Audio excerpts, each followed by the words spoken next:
சென்னை பூந்தமல்லி அருகே குட்டை புறம்போக்கு நிலத்தை ஆக்கிரமித்து கட்டப்பட்ட வீடுகள் நீதிமன்ற உத்தரவின்படி இடிக்கப்பட்ட நிலையில் அங்கு குடியிருந்த மக்கள் போலீசார் மற்றும் அதிகாரிகளிடம் கடும் வாக்குவாதத்தில் ஈடுபட்டனர். 50க்கும் மேற்பட்ட குடியிருப்புகள் இருந்தன. 50 ஆண்டுகளுக்கு மேலாக அங்கு வசித்து வந்த மக்களுக்கு மின்சாரம், குடிநீர் உள்ளிட்ட வசதிகள் உள்ளாட்சி அமைப்பால் ஏற்படுத்தி கொடுக்கப்பட்டு வரிகளையும் அரசுக்கு செலுத்தி வந்ததாக கூறப்படுகிறது. இந்நிலையில் 20 நாட்களுக்கு முன்பே நோட்டீஸ் வழங்கியும் காலி செய்யாததால் போலீஸ் பாதுகாப்புடன் வருவாய்த்துறை அதிகாரிகள் வீடுகளை இடித்து அகற்றியுள்ளனர்.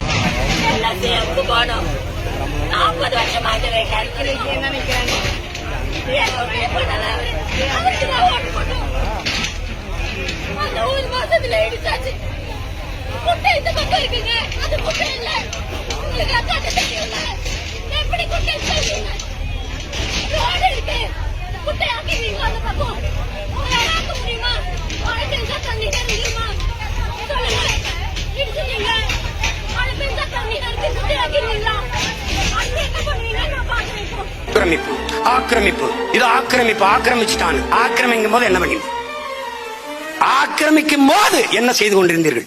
இத ஒரு நீதிமன்றமாவது கேள்வி எழுப்பியிருக்கா? அரை நூற்றாண்டாக வாழ்ந்திருக்கா, அவனுக்கு வாக்குரிமை கொடுத்திருக்கா, குடும்ப அட்டை கொடுத்திருக்கா, மின் இணைப்பு கொடுத்திருக்கா, எரிவாயு இணைப்பு கொடுத்திருக்கா, வரி வாங்கியிருக்கா, இவனாம் செஞ்சிருக்கா. இப்பதான் ஆக்கிரமிப்பு உனக்கு தெரியுதா என்ற கேள்வியை இதுவரை நாட்டின் உயர்ந்த நீதி ஒரு தடவோட கேட்க.